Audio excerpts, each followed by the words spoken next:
The world can be a scary place, and you don't need to look far to be reminded of that. The news is overflowing with stories of all kinds of disasters, so much so that it seems we're confronted with a new one every single day. Natural disasters are especially eerie. Humans have always feared nature as we are helpless in the face of her profound power. Droughts drying up the land, blazing fires, the ground splitting open during quakes, whipping winds ripping away homes in tornadoes, and landslides sweeping away entire faces of mountains. These are all just the tip of the iceberg.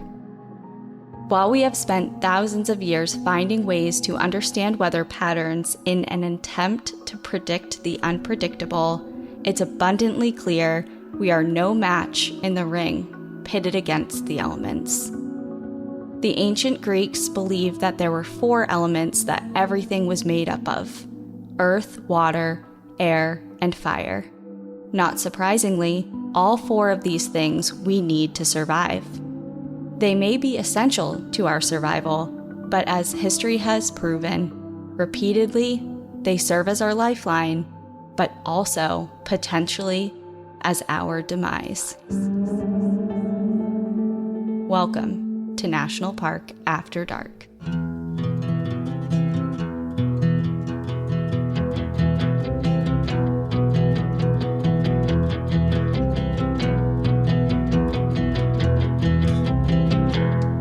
This feels like a disaster episode. Yeah, well, I think I said disaster 3 times. 2 or 3 times. Maybe that's where I got that from. Yeah.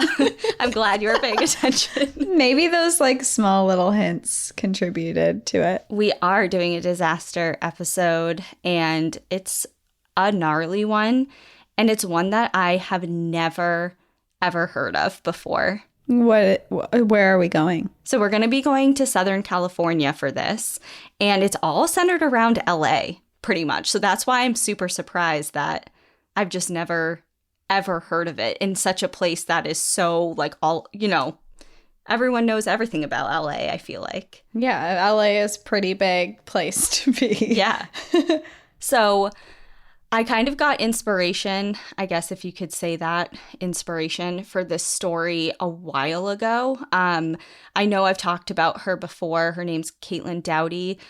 She is an amazing author. She has written a lot of books that I enjoy, and I also follow her YouTube page called Ask a Mortician, and she has a lot of really cool videos on there, and none of them are really related to national parks or anything really wilderness related, but I was watching some videos a few months ago, and she covered the story of the St. Francis Dam disaster.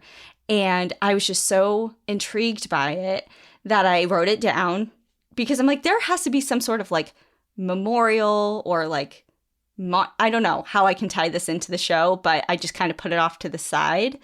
And then I think with all of the recent flooding that's been happening all over, especially in regards to national parks in the framework of the show, of course, Yellowstone had a huge... Yeah, you can't forget about Yellowstone and all the stuff that went on there. I mean, full roads were washed away and buildings, and that was wild. It was all over the news recently, Yellowstone, and then even since then, I mean, Joshua Tree, Death Valley, they have experienced a lot of flooding as well. I mean, Zion is always huge for that as well. But so obviously flooding is in the news right now. I know non-national park related to, I think, is it Kentucky? Yeah, Kentucky had some really devastating flooding where a lot of people died, and they're doing a lot of fundraisers for people who lost their families, and it was really devastating. It actually happened. I was driving through Kentucky, I think 2 days after it happened, and I wasn't really paying attention to my phone because it was on my road trip, and I was just really distracted and didn't have my phone on me. And I found out a couple days after I left Kentucky of the floods that had happened there. And the part that I went to hadn't flooded, so I just didn't notice it. But then I read about it. So I was actually kind of there when it was going on. It's terrifying. I mean, yeah. So maybe let's link a couple resources for people in Kentucky if anybody wants to help out with the aid. Yeah, we'll add it to our show notes. We'll add some resources for you guys. And I know that we have some listeners in Kentucky, so we're also sending our love to all of you out there, and we hope that you're all safe. Yeah, so let's do that. So back to the I'm trying to wrap this whole like inspiration story up, but essentially I had seen this video a while ago. The flooding in the news kind of brought me back to that. And I found out that the site of this disaster is a pretty recent, as of 2019, a national monument. So here we go. Oh, wow. Okay, so it is linked to the National Park Service. Yes. So now here we go. That's why we're heading here today. So okay, well, I don't even think I've heard of a flooding disaster in LA, so I'm already excited to learn. Educate me. I want to know. Well, not only is it a deadly flood, this is one of the deadliest floods you probably have never heard about, because the St. Francis Dam disaster is the second greatest loss of life in California state history and the nation's deadliest engineering disaster of the 20th century. What? When did it happen? What year? 1928. Okay, so I wasn't alive, so that makes it a little bit maybe more acceptable that I haven't heard of it, but still, if it's one of the worst disasters ever, I'm very intrigued now. Yeah, so, and just for reference, the deadliest disaster, greatest loss of life in California state history was the earthquake and then subsequent fires of 1906 in San Francisco, which I hope you have heard of, because I have heard of that. Okay. Yeah. I have heard of that one. Okay, so let's get to the story. And we are going to begin on a Monday. It was March 12th, 1928, and it began no differently than any other Monday for Tony Harshenfinger. He left his 2-bedroom home he shared with his girlfriend Leona and 6-year-old son Coder for work. The bungalow was in the shadow of the St. Francis Dam, where he was employed as a dam keeper, and he walked the 1/4 mile to work to conduct his usual inspection of the structure. The dam was very impressive. It was 700 feet long, 208 feet high, and held back 12.4 billion gallons of water in a reservoir that was nearly 200 feet deep and 3 miles long, which made this the largest man-made lake in Southern California.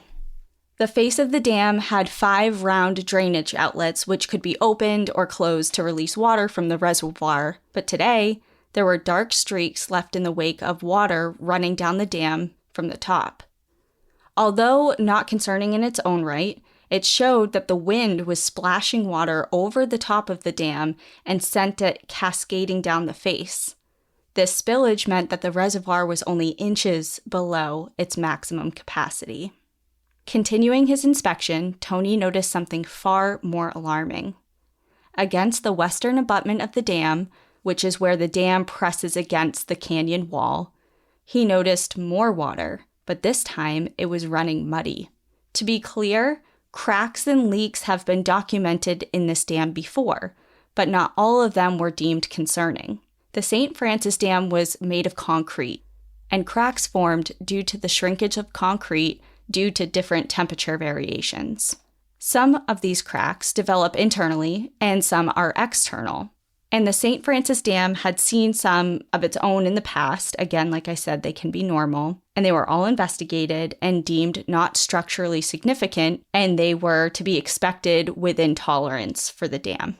But this leak that Tony noticed was different, because the water was not running clear. This was worrisome because it indicated the foundation of the dam may be eroding. This, combined with the new cracks found the previous week and the knowledge of the reservoir being at maximum capacity, Tony was worried about all of this, and he immediately contacted his supervisors. A couple hours later, William Mulholland arrived with his team to investigate. And does that name sound familiar at all to you, Mulholland? It's like a I really... know Rodeo Drive. Oh, do you? Yeah, I've heard of, not like by personal experience or anything, but I've heard of it and I've driven on it. I haven't shopped there, but Yeah, I've looked at it from afar in binoculars. Like, oh. yeah, I've watched all the rich people walk in the stores, and I was Jennifer Gardner What? walking the streets. What is that? Pretty Woman? That is not Jennifer Gardner. Are you okay? What's her name? What do you mean that's not Jennifer Gardner? It's not Jennifer Gardner. It's Julia fucking... What's her name? Julia. Oh, whatever. yeah, you're right. They look so similar. No, they though. do not. They look so similar. Okay, we gotta move on from this. This is embarrassing. So Mulholland Drive is not Rodeo Drive, but it is equally as famous, and it's named after William Mulholland. William Mulholland came from humble roots and was born and educated in Ireland. He worked several jobs and was a member of the British Merchant Navy before settling in America. After briefly trying his hand at prospecting for gold in Arizona, he landed a job in the 1880s laying pipeline in LA. He quickly climbed the ladder at the Los Angeles City Water Company, all the while becoming a self-taught engineer. And by 1928, he was named the chief superintendent. So he's like the self-made man. He's like taught himself engineering, and he's really climbed the ranks of the water company. He's a big deal. So Mulholland and his deputy, Harvey Van Norman, investigated the issue that Tony brought to their attention. And after looking at it, they deemed that this leak was actually a mixture of clear and muddy water that got mixed together from the construction of a new access road nearby. So they're basically saying this is a leak, and yes, it's concerning, but it's not an emergency. So they recognized it was a problem, but they thought it was an issue that could be addressed at a later time. It wasn't like everything needs to stop and we need to look at this right now. That's interesting because the other guy was clearly very concerned about it. Yes, the keeper. Right. The keeper's like, this is an emergency, and it sounds like the other people are like, nah. But it's his boss. okay. It's the chief superintendent, the guy who built and constructed the whole dam, you know? So how are you going to challenge that? So Mulholland and Von Norman did actually do a complete inspection of the rest of this entire dam, and they did give it a green light. So they didn't just like take a look at this one little leak and left. They did look at everything as a whole, and they deemed everything normal, or at least sound for now. All was well, but all was not well at all. And just 12 hours later, they'd realized just how wrong they were. But before we get to that, let's talk a little bit about why the dam was there in the first place and how it got there. Because in and of itself, this is a wild story, which for brevity's sake, I'm only going to touch upon. But if you're interested, there's a few resources that we'll talk about later if you want to dive into it, because it's pretty insane. So by the early 20th century, the demand for water in LA was mounting, as was its population. It's really hard to imagine the LA we know now as it was in its beginning stages, but the early days were vastly different than what it's become. The LA area was settled first by the Tongva and Chumash indigenous tribes and served as their home for thousands of years. Eventually, the Spanish Empire and later the Mexican Republic gained control of it before the Mexican-American War took place. After several battles, America eventually gained control of the LA area in 1847. For a couple decades, the area was rough, really dangerous place, and it only had a couple thousand residents. And at that point in time, the nearby LA River sustained the population that it had of couple thousand people. But all of that changed rapidly at the turn of the century. There was a discovery of oil, and then the continued development of LA, and then the arrival of the Transcontinental Railroad changed a lot for the city. In 1910, Hollywood merged into LA, and by 1921, more than 80% of the world's industry for movies, like the movie industry, was concentrated in this area. So it went from like a couple thousand people, it's kind of like a rough and tumble area, to everyone is descending on this area. This is Hollywood. This is the place to be if you want to make it. Yeah, glitz and glamour and the whole 9 yards. And it was all over the world, too, because if you think about it, like American movies were kind of the first real films, too. So it's not like there were all these locations all over the world to make movies. It's LA was the spot and the only spot. Yeah, in the early days, that was the place to be if you wanted to get into the industry. So destination seekers, those looking for work, and people looking to settle down in the area completely flooded LA. The population was booming, but the growth of the city had a big limiting factor, and that was water. Not only for drinking, but for different agricultural uses.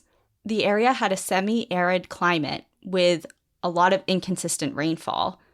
The LA River soon was on its way to completely drying up, which presented a host of different issues and a need for new solutions. But these solutions came at a massive price. What later became known as California's Little Civil War began.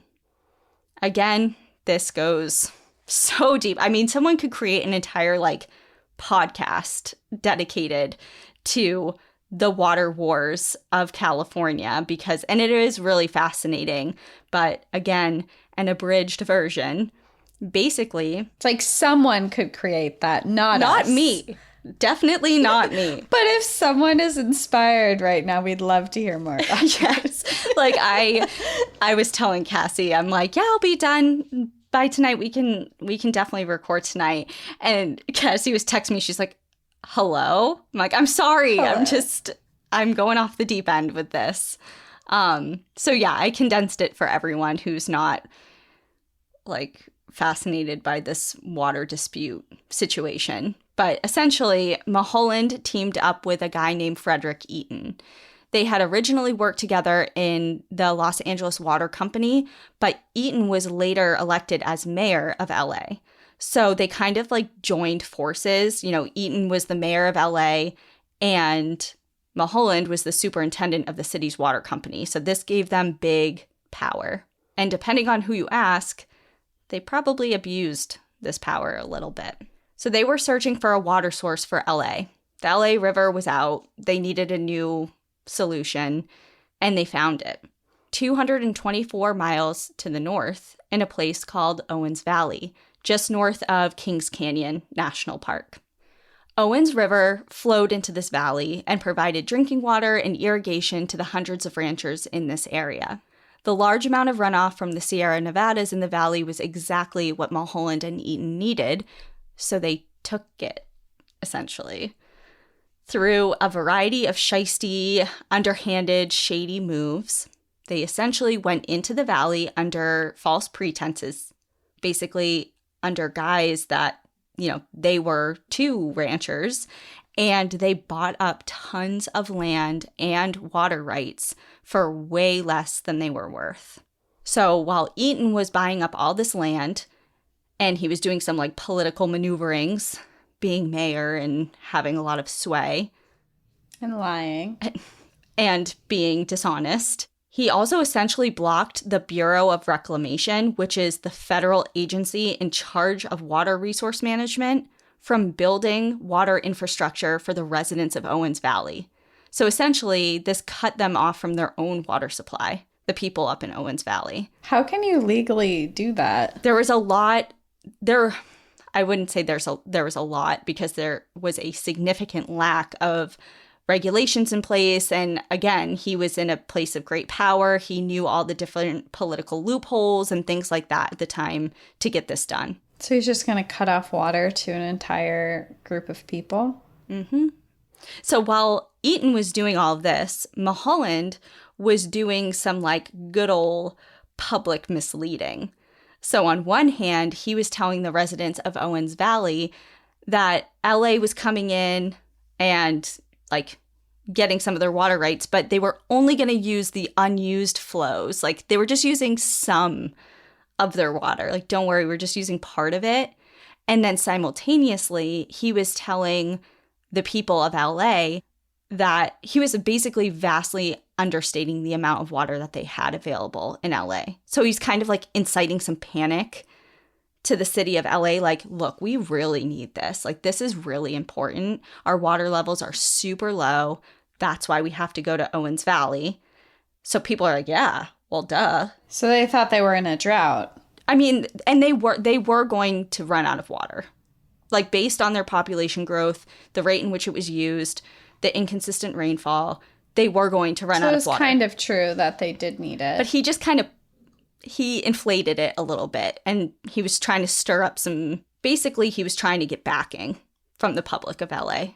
He wanted to create some sort of panic so people would be on his side no matter the means he was going to get this water. So maybe when, people, if and when people in LA found out just how they were getting their water, if they happened to be upset about like, hey, this is kind of messed up, he'd be like, okay, well, this is the option. So do you want water or not?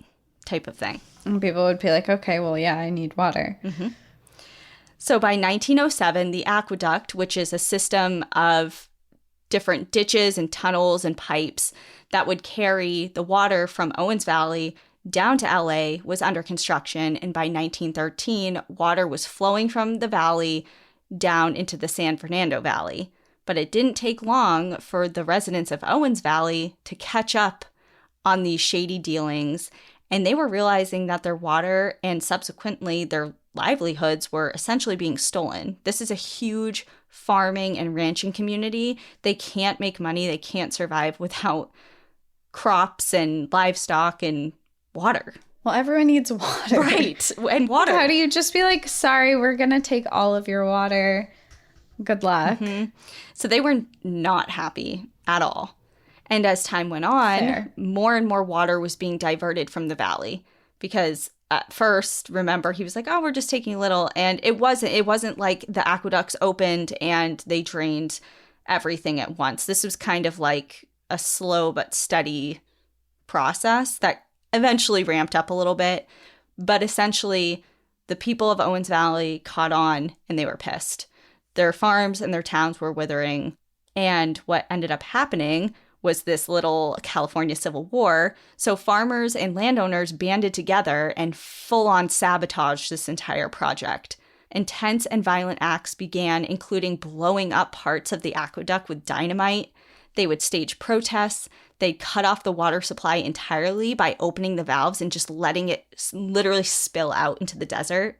Like, if we can't have it, you're not going to have it. It's like no one's going to have water. We're just going to let it go. Yeah. So they're blowing up things with dynamite. They're doing protests. They're doing, like, it's a huge, everybody's involved. It's not just a handful of people. Like, the entire Owens Valley communities banded together to sabotage this entire thing. And it wasn't just all this, like, under darkness, the cover of darkness, they blew up it wasn't all that it was, but they also tried to do things like the legal way. They filed lawsuits and different legal battles literally went on for years. Yet more reservoirs and more dams were just built in response, including the biggest and most ambitious project that Mulholland had taken on yet, and that was the St. Francis Dam. Just as a side note, I had to mention this because I'd be remiss if I did not. But there is a bit of like irony and a lot of layers here, as there always is in pretty much every story we've ever done. So the settlers of Owens Valley were so upset over this water situation. The water was being stolen from them, diverted away from them. These same people that are upset about this had literally just stolen and displaced the Northern Paiute people of that area 50 years before. I was just going to ask when that happened because it seems kind of ironic that they're getting their space, their land, their water stolen, quote unquote, stolen from them when we know, historically speaking, that all land in the United States has been stolen. I had to put this in because so again, I kind of got into it a little bit and it's also very interesting. But the Paiute people were generally primarily nomadic, so they moved from place to place. But in Owens Valley, there was a group of Northern Paiute that had settled there because it was just such a prime location. There was tons of water supply. It was rich in natural resources, and it was just a perfect place to make a home. And there's actually evidence of them building their own irrigation networks dating back 1,000 years. They have been settled there forever. And now the people of Owens Valley, currently in present day, the 1920s, are pissed because essentially the same thing is happening. They're like, this is ours. We live there. We live here. We've lived here forever. And it's like, It's been a handful of years, and at least people aren't killing you and abducting your children and forcing you into a completely different culture, but that's a discussion for another time. Either way, getting all your water taken is bad. Yeah. But it is, I see totally what you're saying. Like, it's pretty ironic that they're so upset that they're having part of their land and resources stolen from them when that's exactly what they did to other people. So after roughly 2 years of construction of the St. Francis Dam, because before I got diverted there, the dam was being constructed. So 2 years later, on May 4th, 1926, it was complete. It was built in the San Francisquito Canyon, about 47 miles northeast from downtown LA. The area that the dam sat in had residents there that were mainly farmers, dam workers, and workers at the 2 hydroelectric plants, as this dam also provided electricity to residents of the city. So like I said earlier, the dam was massive. It held over 12 billion gallons of water behind it, and the reservoir provided about 2 years' worth of water for the city. Like, that's about how much it could hold at a time. And it was also pretty expensive to build, about $1.3 million in 1920s money. But actually, it came in under budget due to some skimping and cutting corners during the construction process, which those decisions would later cause some massive problems, and we'll discuss them in a bit. But we're going to go back now to March 12th. So Tony that morning had alerted Mulholland. They gave him the green light. The day went on without incident. That evening, approximately 10 minutes before midnight, Ace Hopewell, who was a carpenter at Powerhouse Number 1, rode past the dam on his motorcycle. As he drove by, he noticed 2 different lights at the base of the dam. They were likely a dam keeper, and according to records, they were most likely Tony and his son Coder doing the nightly inspection. Ace rode on, continued past Powerhouse Number 2, and further upstream. He pulled over about 1.5 miles up the road, and he just lit up a cigarette, was leaning against his motorcycle, and he started hearing a rumbling. He later described it as rocks rolling on the hill, and he looked around to see where the source was coming from. And he didn't see an issue. He heard the sound fade, and he dismissed it. He attributed the sound to a landslide, which is common in the area. But it turns out Ace Hopewell was the last person to see the St. Francis Dam intact and to have survived. At the same time as Ace was on his motorcycle, Ray Sylvie was working the night shift at Powerhouse Number 1 and was on the phone with his friend Lou Burns, who was working in Powerhouse Number 2, located directly below the dam. So Powerhouse 1 is above the dam. It's the dam and then Powerhouse 2. And they're talking to each other. And they're on the phone. Yep, they're just talking to each other. At 11:57 p.m., there was a blip on the Powerhouse power board at Powerhouse Number 1, and by 12:02, everything was completely black. It was in those moments that the St. Francis Dam catastrophically failed. The concrete dam blew apart with such force, giant segments of the dam were hurtled like cannonballs 1/2 mile down the canyon, and a 140-foot high wall of water slammed its way through the canyon. So we're going to follow the flood path a little bit. So the first area to be hit was the community at Powerhouse 2, because like I mentioned, workers and their families lived here. It was a true little community. It was constructed right near the dam. 67 employees and their families lived here in cottages. There were family homes, dorms for single men who didn't have families. There were social centers, schoolhouses for the kids, a kitchen and dining hall at church. 126 out of the 129 people who lived in this community were killed instantly. Castaic was next, and it was hit at around 1 a.m. At this point, the waves were still 75 feet high. So this is an hour after it first burst. Water is so scary. It gets worse. So this town was all but completely flattened. There was a father and son, the McIntyres, that thought a storm was actually approaching. When they first were standing there, they felt mist on their face. And then they heard rumbling, and they looked over and they saw lights flashing. And by the time they realized what was happening, there were buildings being lifted and washed towards them. And it was just too late to run anywhere. They grabbed onto a utility pole, but the son saw his father get ripped away by a 60-foot high wave of water. Back in the 20s, this town had cafes, cabins, gas stations. It was a really popular town on a popular travel route, and it was completely obliterated. And today, it's known for its Six Flags amusement park. There's a Six Flags where all this happened? Yes. That is morbid. If I've ever, go on this roller coaster, a bunch of people died here 100 years ago. Yeah, well, it's... Welcome. Welcome. But how would you know? You wouldn't know. No, you would never know that. I mean, I'm sure there's people who are at the Six Flags right now that are just walking around and have no idea. So Piru was a small town directly in the flood path next.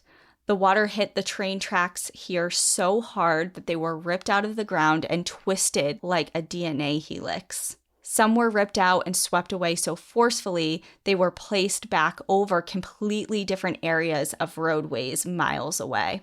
This is one of the several towns along the destruction path that now has small memorial plaques and cemeteries dedicated to the flood victims. As an example, its cemetery holds the Guattari family, consisting of Joe, Francis, and their 6 children.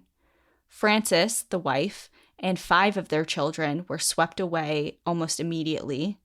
Joe's 5-year-old daughter, Lenore, was never found, and there is an image of Joe walking the ruins of Piru searching for his family. And he was later buried in the cemetery alongside them in the 1960s when he passed away. That is so sad. I'm telling you, this is He lost his entire family. Except for one child. 1 second. Oh, my God. As the flood made its way down the valley, word was spreading, thanks largely in part to the Hello Girls. These were telephone operators, all women, and they were on duty that night and stayed at their posts or returned to their post from home after hearing of the impending disaster. One newspaper later wrote a piece about them saying, quote, "There is only one thing that travels faster than a flood. That is warning by telephone. Many of these girls on duty during the night at their switchboards had no way of knowing but that the water would rise so high as to sweep away their buildings where they were located and drown them at their posts of duty." End quote. So it took a lot of bravery for these women to do everything they could to alert as many people as possible. And they died? All of them? No. They were just saying that they had no idea if they would die or not. Oh, okay. But because they were close enough where it was possible. I thought you were saying they all went in and they were just on the phone warning everyone, and then they all got swept away. No. But it was a possibility. Okay. They're just commending their bravery. Oh my God, this is awful. I hate this.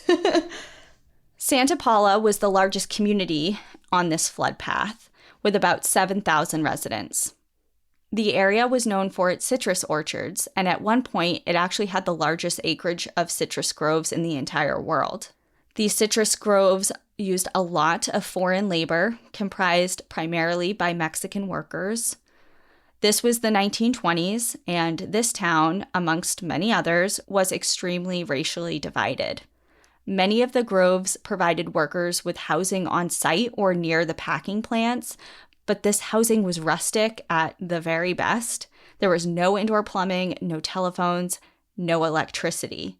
So at this point, the flood has been raging for about 3 hours now, and word did reach some of the residents of Santa Paula thanks to the Hello Girls, and some of these people were able to reach higher ground in time, but for many with no means of receiving that warning, they never saw it coming.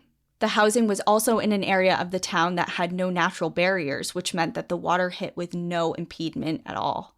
The town was all but obliterated when the waters hit at 3:05 a.m.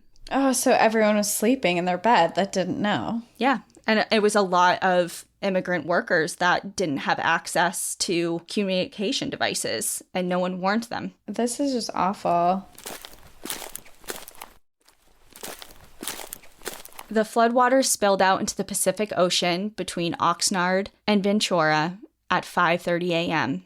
It had traveled 54 miles over 5.5 hours and was miles long. It carried human and animal bodies, infrastructure, and automobiles. In total, an estimated 400 to 600 people died in the flood.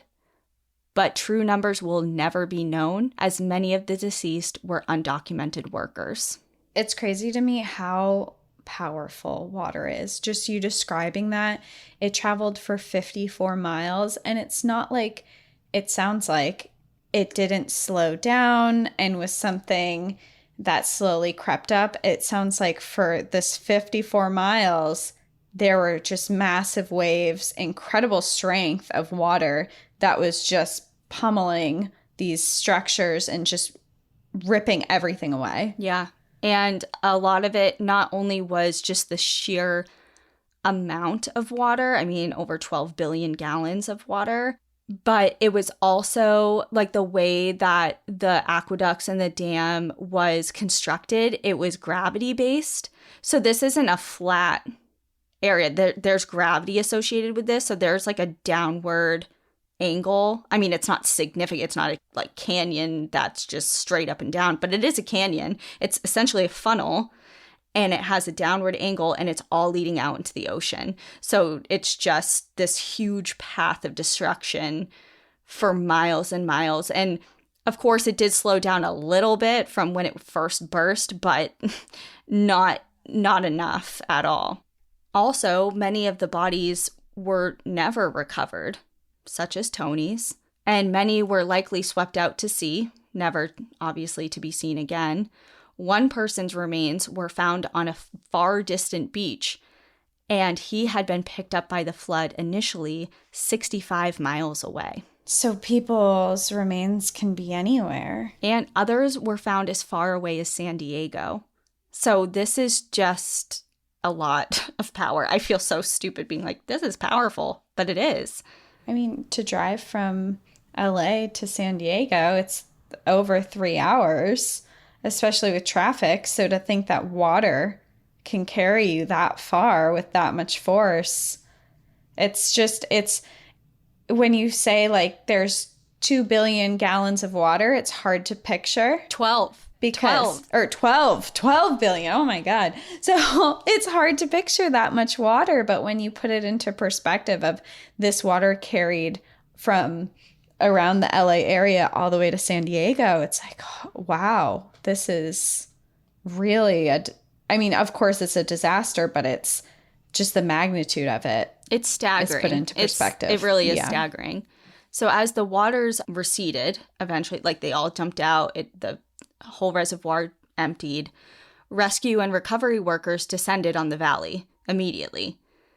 And it was apparent that many of the victims did in fact drown, but actually the majority of them were killed by some form of blunt force trauma because they're getting completely annihilated by houses and cars and telephone poles and literally anything that's in the flood path. I almost wonder if maybe the water too, just the strength of the water hitting you. It's like if you jump from too high of an area onto water and you hit the water, just the force is enough to knock you out or really injure you. And I'm just picturing like, even if they're not being hit by debris, just that initial contact, especially if you're not in a home and you're outside when this happens or whatever, like that sounds like maybe that could even be enough. Yeah, who knows? And remember Ray Burns from earlier on in the story when he was on the phone? He was working in Powerhouse 2. His remains were recovered, his torso first, and then several months later, his legs located miles away. He was ripped in half? Yeah. Wait, what about his head? I don't know. You said his torso and his legs. Yeah. Where is his arms? I don't know if his arms and his leg and his head were attached to his torso. I don't know. This is really gruesome. I was trying to give details without going into that many details, but I guess we went there. Sorry, I have questions. Oh my God. This is just like, it's very, very And this sad. is also months later. So, you know. So the debris and chaos were so severe, it was really difficult to make out much on the flood path. So workers actually ended up looking up at the sky as a guide. They were looking for vultures to indicate the presence of different corpses. One man's body was found by just his fingers. They saw fingers sticking up out of the silt and the mud, and he ended up being uncovered, and he was fully intact, but he was standing straight up and down, just completely covered in silt. So Boy Scouts were an integral part of the recovery mission. They were actually given these white flags on these really long poles, and they were sent out, and they traveled through the silt and the debris, and they were searching and scanning for survivors, but more often than not, they would discover remains. So they sent children out for this? Were they out of search and rescue people? They thought that children were This was the 20s, and they were like... I guess, were child labor laws in place at this point? I would imagine so, but I can't comment on it. It's just, It's wild to think about now. I just can't imagine sending children out for a rescue mission that you already know is horrific. Right. So they were like, okay, here are these poles with these flags. If you discover remains, just plant this flag here. And it marked for other teams that had like mules and like carts and things. They would just look for the flags and go and recover the bodies and remove them. But the Boy Scouts were marking them. And there were actually piers which were constructed along the sides of the flood path that they would just load up debris and different animal carcasses and just burn them right there on site. It took too much effort and resources to extract all of these things and remove them. So a lot of the time they just burned it right there. Makeshift hospitals and morgues started popping up everywhere along the valley. And I mean everywhere. Dance halls, feed stores, and general stores were all converted to hospitals or morgues to house the dead or the dying. And as I mentioned, this was a really racially segregated town at the time, and that included the hospitals. So there's a story of a 13-year-old girl. Her name was Thelma McCauley. She was in her home when the flood hit, and she felt her house lift up, like while she was in it with her family. And she ended up escaping out of the back door, but was immediately swept away by the water. 9 miles later, she ended up getting caught up in a tree and blacked out. She woke up in the hospital. That was the next thing she remembered. She was waking up in the hospital, or makeshift hospital, I should say. It could be, somebody's, wherever she was receiving medical attention to some degree. And she woke up and she was so covered in silt and muck that the hospital staff originally mistook her for a little Mexican girl. And she started speaking to them because she came to, and they were kind of taken aback, and they wiped some of the mud and debris off of her face and obviously revealed that she was Caucasian. And immediately they're like, oh, we're bringing you somewhere else. And they transported her to a better facility. There's just this massive disaster. Hundreds of people have died, and their first medical concern is your ethnicity and your race. Yeah. That's just so, and you're a child. It's not even like you're, not to say that adults don't deserve care or anything, but there's just a different level of medical attention, I feel like, that goes to children because they are the young, they're the innocent, they're the ones that you're always trying to protect and save. And to be a child and be like, oh, well, they're not Caucasian, so we can kind of, Yeah. it's fine. Not prioritize them. She just went through this horrible disaster, was carried 9 miles. She's knocked out. She's covered in mud. She's like, and they didn't even bother to wash her either. She wakes up in the hospital and they haven't even bothered to wash the dirt and mud off of her. Just telling you what I read. That's, I know. I know. It's just like, it's so infuriating. It's just, well, just a little more on that note to really get you fired up. oh no. So the U.S. Red Cross stepped in to provide aid, but so too did the La Cruz Azul Mexicana, the Mexican Red Cross. Run primarily by Mexican women and the Mexican consulate, they helped translate for Mexican and Spanish-speaking flood survivors. So they were providing aid for a majority of people that were probably not getting the standard of care, clearly, as we just saw that others were. So they stepped in and helped, but officials wouldn't interview the Spanish-speaking or Mexican survivors because they deemed them unfit. Unfit for what? Because they were not white. They're like, well, like, So we don't they want to didn't hear just about... experience this? Yeah, they're like, we don't want to hear from you. We want to hear from Thelma or whoever the hell. So this led to a serious gap in the St. Francis Dam disaster's history. Like, who knows how many untold stories there are from survivors, their families, different victims that, I mean, there's so many unidentified or unaccounted for deaths, and who knows how many of those gaps could have been filled if we just listened to the other. Anyone who wasn't white? It's just so frustrating. Especially in California, like you're so close to Mexico too. There's such a huge population of people. It's just... And LA was wow. founded after, obviously, the indigenous tribes, where we know how that goes. During the Spanish-American War and all that, like, this part of California was very recently acquired by the United States. Like, LA was founded by the Mexican people, essentially, as we know it now. So it's kind of like to just totally cut out and not listen to the vast majority of who was affected by this incredible disaster is just, it's insane. It's just wild to me that something so horrible can happen for a natural disaster. And then you're trying to figure out what happened and you have all these people who witnessed it. And you're like, oh no.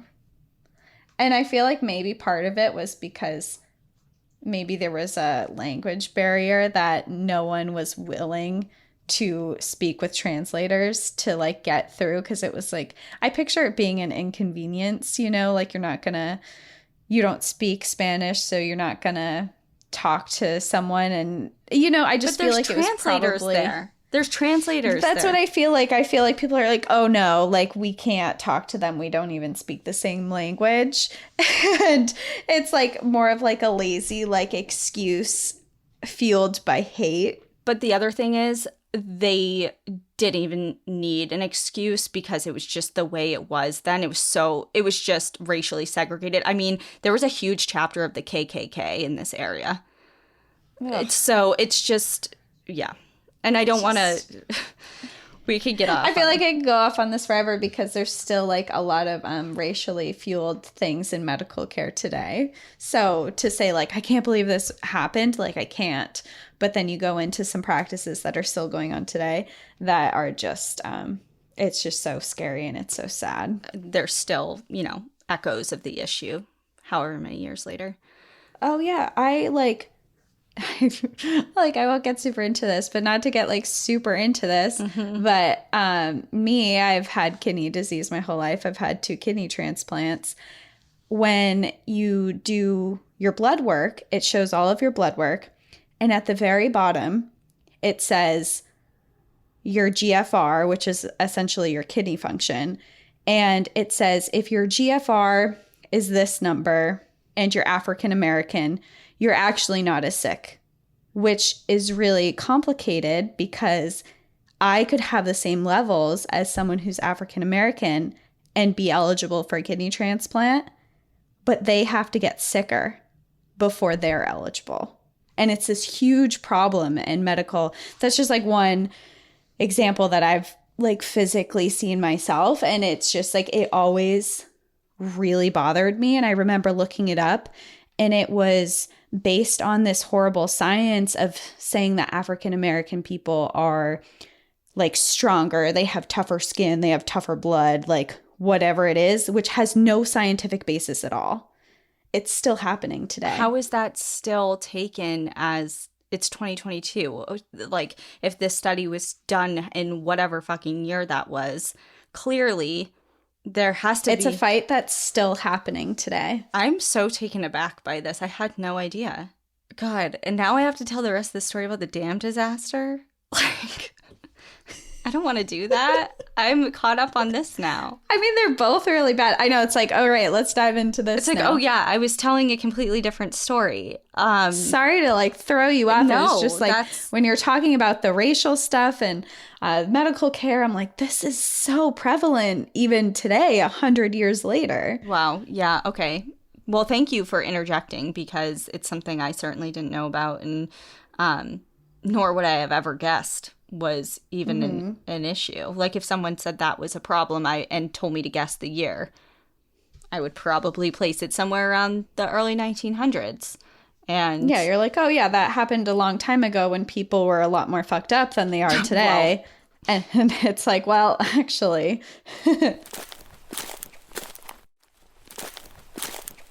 So there was one survivor who lived to tell his tale and actually had it recorded by reporters and people who were interested in listening.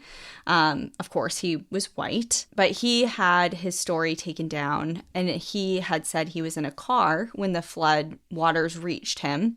He crawled out of the window as the car was bouncing along the water, and he got out onto the hood and was holding on as hard as he could, but was just easily ripped away by the water.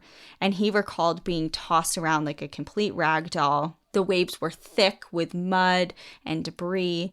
And when he was asked how he survived, he responded, quote, "It must have been 10,000 miracles. I knew I was going to die, but I wasn't a bit afraid. I was consumed with curiosity. What it's going to look like, because I'm going to the next world." For many, they did go to the next world. The city of LA did their best to ensure all of the recovered bodies were given a proper burial, and any unclaimed bodies were actually buried in mass graves located in the towns of Ventura and Santa Paula. The city also paid out $14 million to the victims' families. Mulholland arrived at what remained of the St. Francis Dam at 2:30 a.m. on March 13th. And he and investigators immediately began trying to piece together what caused this catastrophic failure. The city initially tried to point fingers at the Owens Valley residents, suggesting that they blew up the dam or caused some sort of malfunction that led to its demise, but that was quickly dismissed. Forensic investigators actually surveyed the aftermath and used the huge chunks of concrete that were blown away from the dam and kind of scattered across the valley to piece back together kind of like a jigsaw puzzle of how it came apart and what could have led to the way in which it fell apart, to get a better picture of what the hell happened. So that, combined with previous reports of the cracks and the different structural issues, painted a much different picture than somebody from Owens Valley blew up the dam. There is still differing theories on the failure, so nothing has been 100% landed upon and agreed upon. But there was a committee that was appointed by the LA City Council and they placed the failure at defective foundations and said that the dam was well designed, but it was poorly executed. There was still a lot of debate about which abutment, so which place on the dam, which side of the dam, essentially where the dam met the valley and the canyon walls, which one of those failed first. Like, they don't even know to this day which one failed first. But J. David Rogers, who's a geological engineer, believed that a landslide caused the failure by shifting the foundation, which caused the dam to lean forward. And this could have caused the cracks that were first noted in the weeks prior to the failure. So maybe it wasn't just concrete settling, like that normal cracks that can be found in dam structures. Like something happened, like a landslide happened and caused it. And it definitely could explain the muddy water that Tony had reported the very morning of the disaster. Not just, oh, this is a combination from some construction that's mixing with a regular, normal leak. Like, this shift in the foundation would cause this muddy watered leak that Tony saw and was really concerned about. There was also a phenomenon that wasn't completely understood at the time of the construction, but the dam definitely didn't take into account properly, and that's called hydrostatic uplift. So it's basically when the water seeps underneath the dam and causes a slight uplift on the dam, which decreases its weight because it's not floating, obviously, but it's more buoyant, and therefore its effectiveness at holding back 12.4 billion gallons of water is compromised. So it's been theorized that this may have also contributed or lent a hand in the disaster in conjunction with the unstable land in the canyon and the landslide. So they're thinking that it's probably a combination of factors that kind of just created the perfect storm. And I briefly mentioned cutting corners originally. So the original build plans changed halfway through construction. They decided to add an additional 10 feet to the top of the dam, but they never widened the base. The base stabilizes the entire structure, and it was never widened. And also the dam had a curved shape and had these large 5-foot long steps kind of carved into the face of the dam to help with the curvature. And what did not help, though, was the lack of what's called contraction joints, which are used to help regulate the location of cracking due to changes in the structure. So it basically, as the concrete changes and fluctuates with different temperature changes and things like that, these joints help stabilize the entire structure, but they didn't utilize those. So that led to the entire structure being pretty inflexible and therefore also lent to its instability. A lot of oversight, a lot of whether it was intentional or not, or whatever the hell, it clearly was not done properly. And Mulholland received a lot of shit for this. I mean, death threats. There were even signs posted throughout the entire valley saying, like, kill Mulholland, hang Mulholland. Like, people were like, because of this guy, my whole family's dead. And although Mulholland took complete responsibility for the failure, his career was utterly ruined and he retired later that year. No criminal charges were ever filed against him or any of the crew or anybody involved in the construction of the dam because this inquest and this investigation found that there was no criminal intent. What about negligence, though? I mean, there's not criminal intent behind negligence a lot of time, but you still something that have to pay a price. Yeah, I didn't get into at all, really, or deeply, is, and if you're interested, you can look into a couple of different things I'll mention at the very end. But there was a lot of, like I said, shady dealings, shisty things going on. And part of that wasn't just stealing water from Owens Valley. It was kind of going through loopholes and getting around different regulations. And because they were building in kind of like this private municipal subset of, like, it wasn't regulated by, there was no oversight. There was no regulations. They kind of just did whatever they wanted.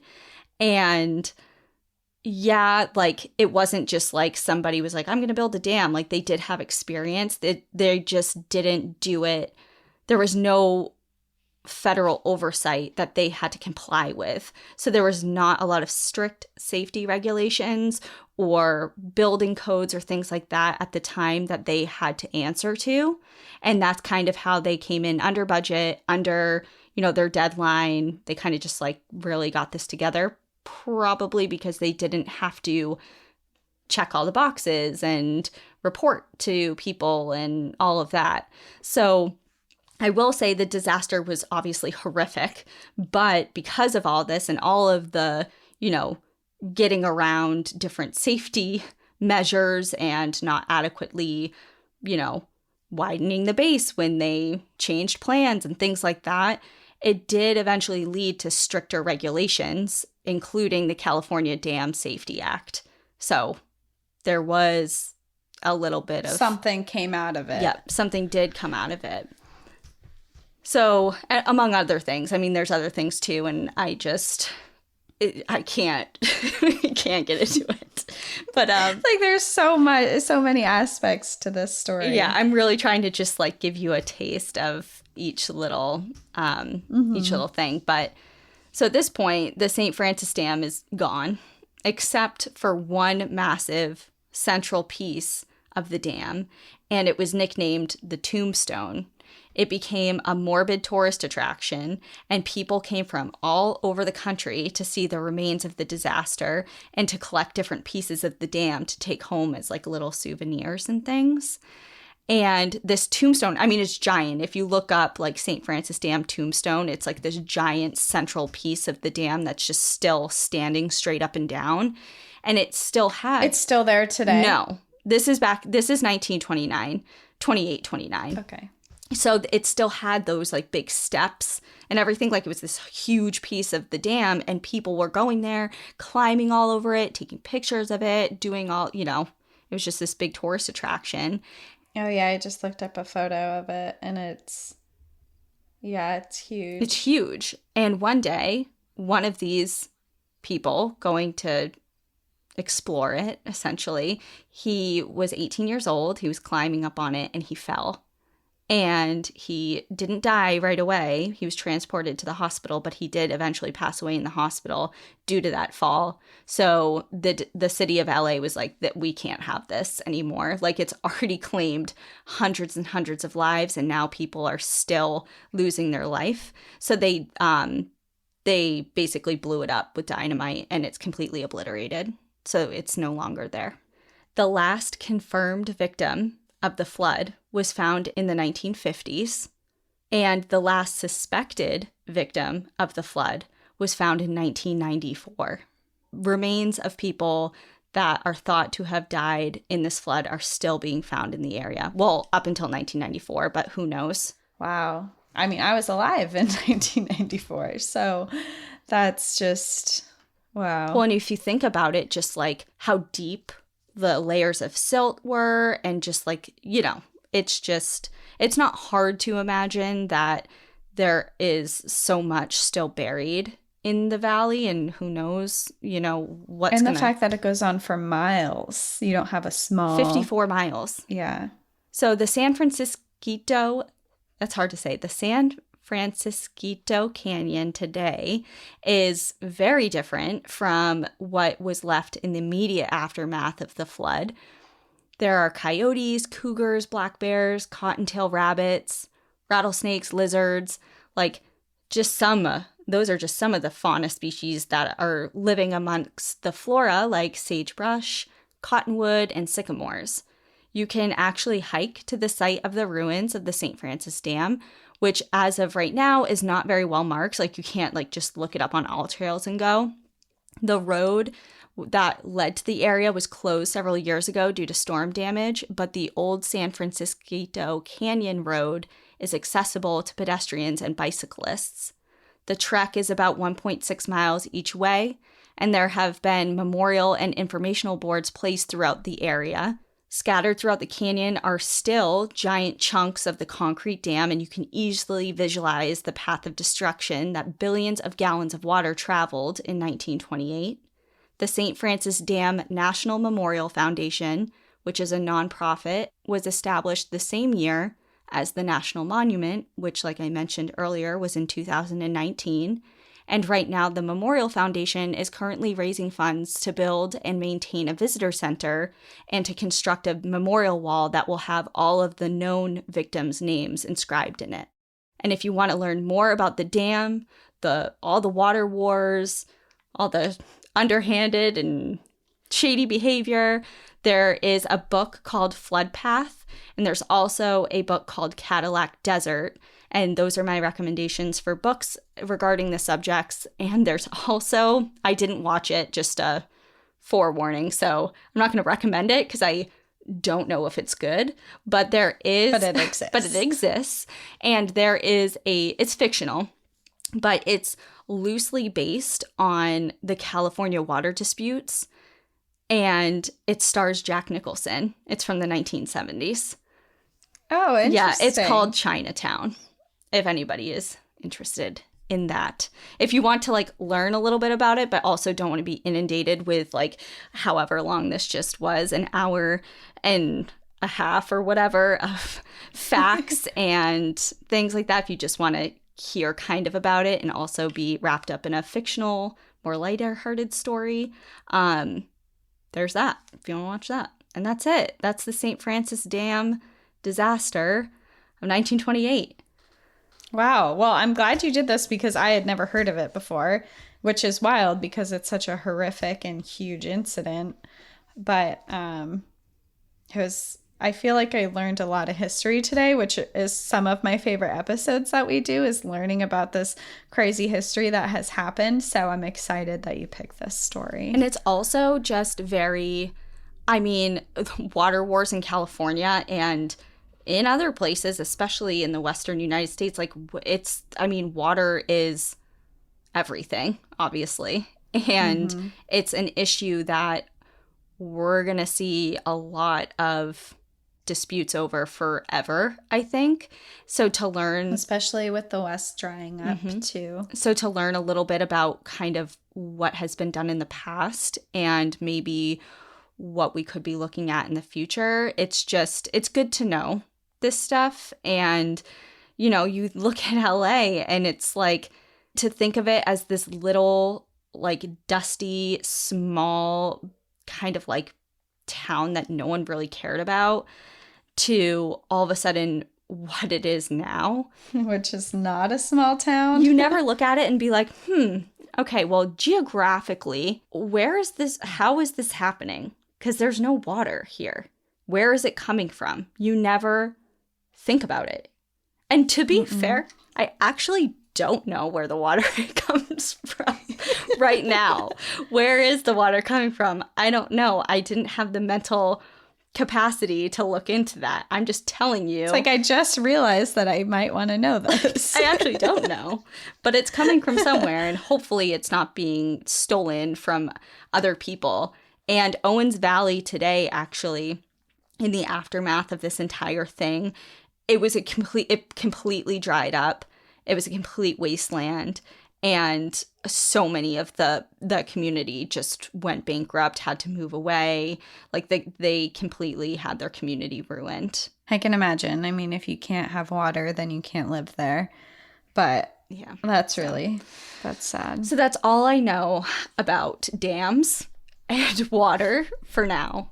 And I feel like I learned a lot today about engineering, and I hope you did too. I didn't shove everything I learned onto you because you'd be like, all right. Danielle's School of Engineering. Please join. Well, yeah, that's it.